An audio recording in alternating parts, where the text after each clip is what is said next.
Hi guys, welcome to Football Heaven 24/7. I'm your host Jamie. Um, Basically, doing a review of the weekend as usual. We're covering the 24th, 25th, and 26th of February 2023. Going to start in the Premier League as we always do.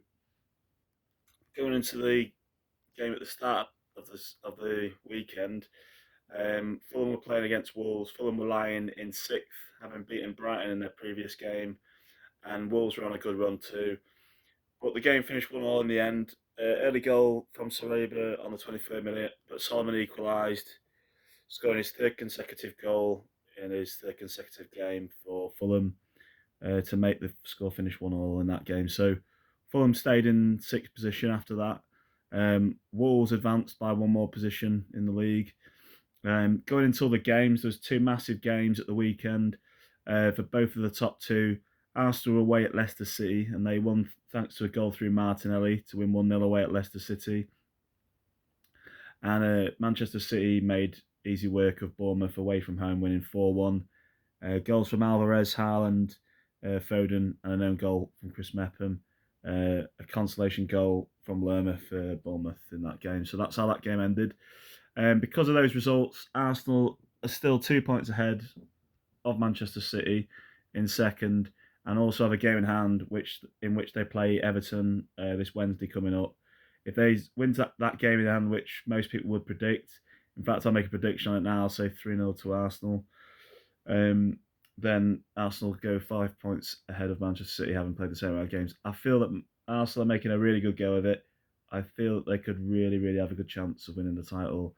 It would be a relief to see somebody win it other than Manchester City, as we've come to know at least 5 times out of the last 6 seasons. So, looking at the other results from the weekend, Liverpool continue to have a poor season. They drew 0-0 away at Crystal Palace, having won their last two Premier League games.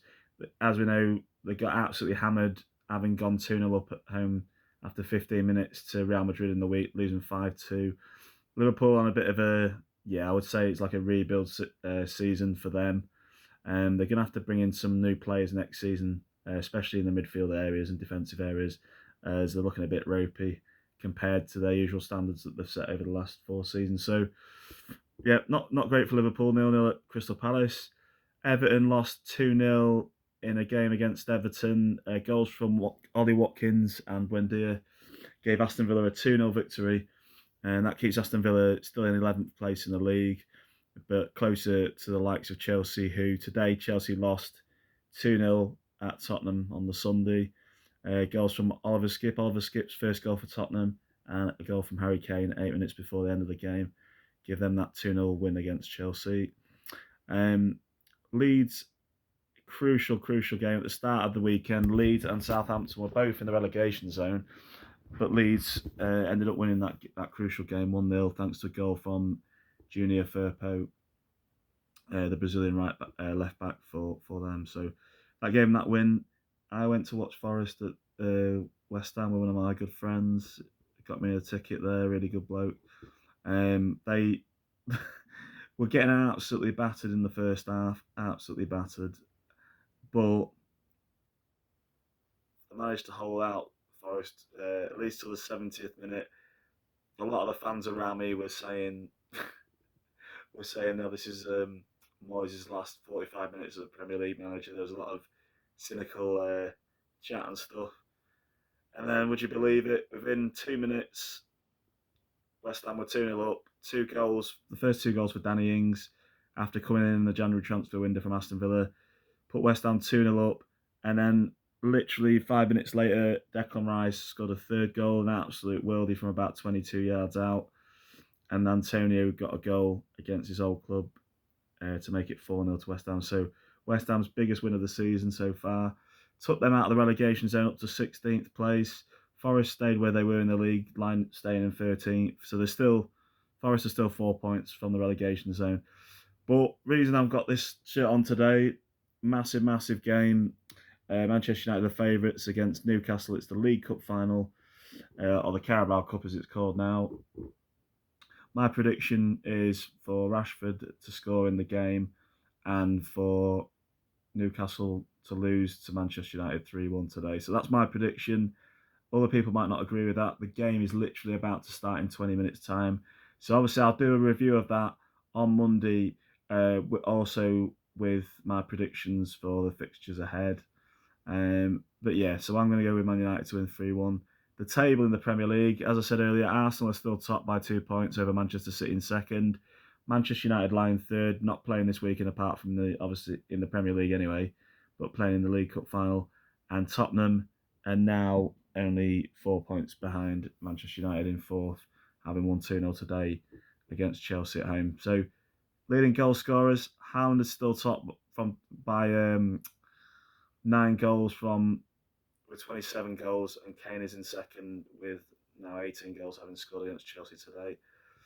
So that's the table. Down the relegation zone, Everton drop back in there, Bournemouth drop back into the relegation zone, and Southampton stay there as they did at the start of the day, right at the very bottom of the Premier League. So it's still quite early to make predictions on who's definitely going to go down.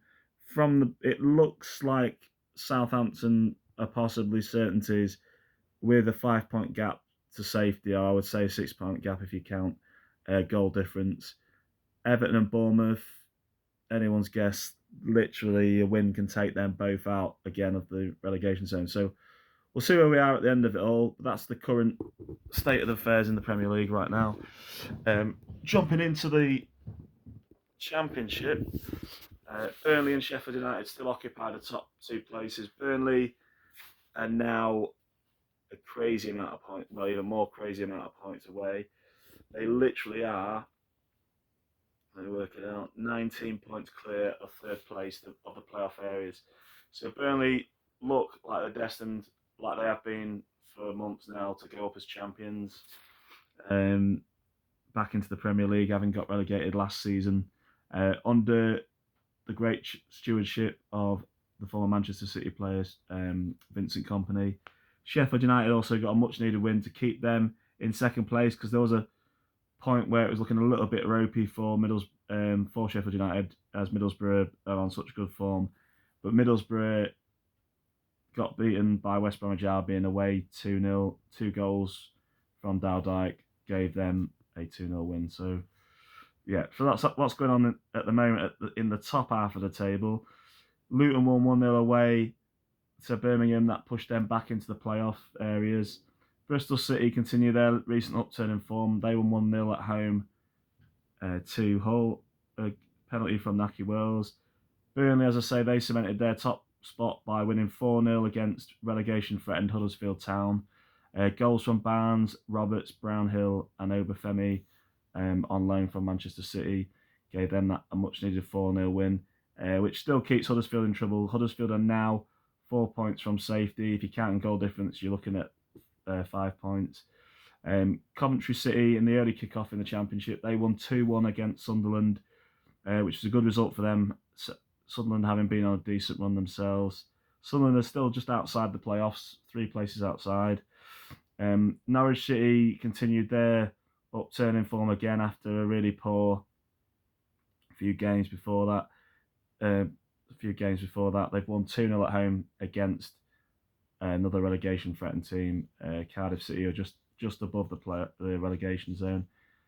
So Norwich won 2-0. Goals from Gabriel Sara and Alan Carr gave them that 2-0 win. Preston won 2-1 against Wigan. Queen's Park Rangers continue their really, really poor form. It's now something crazy like, I believe, 19 games without a win, which has seen QPR drop from the playoff area down to literally 3 places away from the relegation zone. They're now only 8 points away, which is still a decent amount of space away. But Blackburn, having had that 3-1 win, that's pushed them, cemented their place in the playoffs, lying in 4th place. 2 goals from Sam Gallagher and 1 from Smodics, signing this season from Peterborough. And QPR got 1 back, but it wasn't enough for QPR in the game. So yeah, QPR continue to perform really badly in the Championship. Reading got a much needed win against Blackpool. That kept Blackpool down in the relegation zone as well. 2 goals from Tom Ince, a penalty from Andy Carroll. Blackpool got a goal back from Carey, but just wasn't enough. As I said earlier, Sheffield United won 1-0 thanks to an own goal from Porteous, a guy who signed from the Scottish club of Hibernian for Watford. He scored an own goal. So Watford drop outside of the playoffs because of that result. Millwall continued their fantastic run. They won 1-0 away at Stoke City. Goal from Zane Fleming, who's on fire at the moment for them. Zane Fleming, coming from a Dutch club, and I think it was Feyenoord for Millwall, and he's having an impressive season with 11 goals for Millwall. So that was that result. And as I said earlier, West Bromwich Albion beat Middlesbrough 2-0. So top of the table, still Burnley by miles. Sheffield United's in second. The playoffs in the Championship, it's Middlesbrough, Blackburn, Millwall, and Luton Town. And then down the relegation zone, it's Huddersfield, Blackpool, and Wigan Athletic. Top goal scorer still Chuba Pom for Middlesbrough with 19 goals. So that's what's going on in the Championship. Going into League One, Barnsley got a fantastic result, smashing playoff hopefuls as well in League One. Derby County 4-1, 2 goals from Devante Cole and goals from Phillips and Johnson gave them a 4-1 win against Derby County. Bolton beat Port Vale 2-1 to stay in the playoffs as well. Burton Albion drew 0-0 with Accrington Stanley.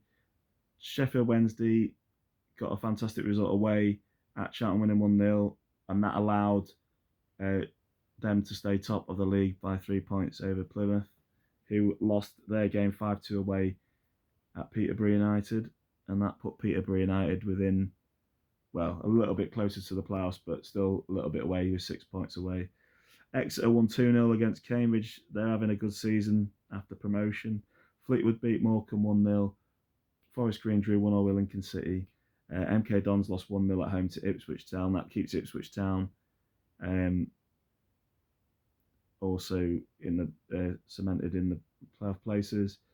Oxford lost 3-0 in their early kick-off against Bristol Rovers, kind of in a local-ish derby. I think there's only an hour or so away on the train between those two. Portsmouth got back on track, winning 4-0 against Cheltenham in front of a sold-out crowd. And Shrewsbury Town continued their good form this season, literally only lying 6 points outside the playoffs after a 2-0 win against another playoff hopeful, Wycombe Wanderers. So, yeah, good wins there. Thing to note, Wycombe Wanderers lost their manager, Gareth Ainsworth, to Queen's Park Rangers, a team that Gareth Ainsworth used to play for a number of years ago. Gareth Ainsworth had been in charge of Wycombe for 10 years, which was one of the longest serving managers in the Football League. I think he's the second longest serving behind the Harrogate Town manager. So Harrogate Town, obviously that's in League Two, and that's where we're going to head to now. League Two, at the start of the day, Leyton Orient were top. They were away at Grimsby Town. Grimsby Town gave them a really, really good fight, to be fair. The game finished 2-2 in the end between Grimsby and Leyton Orient, but that still kept Leyton Orient 13 points clear of second place Carlisle United, who had a great win, winning 5-2 away at Crawley Town. Stevenage also playing on Saturday. They had a surprising 1-0 defeat at home to Tranmere Rovers, and that kept them lying third place in the league. In the playoffs, Northampton away at Colchester. They won 1-0 to cement their fourth place just inside the playoffs. And Stockport County, they'd been on a really, really good run, but Stockport County, their run came to an end thanks to a 1-0 defeat away at Barrow. Salford City also in the playoffs. They had a crazy win, winning 5-2 away at Mansfield Town. Nigel Clough, Mansfield Town. And also another playoff team who are just inside the playoffs, Bradford City, having a decent season as well. They were playing against, work it out. They were playing away at Doncaster Rovers, and they got a good, much needed win, winning 1-0 at Doncaster Rovers. So that's what's going on there. Looking down near the relegation zone, Gillingham continue to pull away from it, having been cemented down there for ages with Rochdale. Gillingham are now a number of points away. They're now 6 points away. More than that, even more about. Gillingham are now 9 points away from 7 points away from the relegation zone even. Harrogate Town are down there as well, just outside of the playoffs, of the relegation zone. Crawley and Rochdale are bottom. Crawley are in the bottom. They're in the bottom two. Crawley have lost 5-2 to Carlisle, like I say, and Rochdale continue their really really poor season. They also lost at the weekend as well. Swindon Town won 3-0 against Harrogate Town. That keeps them down there. Rochdale lost 1-1, sorry, drew 1-1, should I say, away at Crewe, so they got a point, but still kept them down there. And yeah, that's about it. Newport lost 2-0 at home to Sutton United, and Hartlepool, who were also just above the relegation zone, drew 3-3 with Walsall, an absolute crack of a game. So that's basically how things are in the League Two table. As I say, Leyton Orient at the top, Carlisle are second, Stevenage are third. In the playoff area, it's Northampton, Stockport County, Salford City, and Mansfield. And in the relegation zone, it's Crawley, Town, and Rochdale. In the League Two goal scoring charts, there are now 3 players all on the same amount of goals, on 17 goals apiece. Hoskins for Northampton, Cook for Bradford City, and Dennis for Carlisle United. So that's what's going on there. Relegation zone, it's Crawley Town and Rochdale that are right down the bottom. So that's what's going on in the Football League. As I say today, my prediction for the League Cup final, Manchester United against Newcastle. I'm going to go for Manchester United to score 3 goals, win 3-1. I feel Rashford, and I even think Anthony will get on the goal scoring chart today. But that's my predictions anyway. That's my prediction for that game. I hope you enjoyed the episode. Thank you for tuning in, everybody that does tune in. I'm going to do another episode, as I say, either later on today or on Monday morning, and that is going to cover all my predictions for the football for the week ahead, from Monday all the way through to the following Monday next week. So, all right, have a good time. I hope your team wins next week. Bye for now.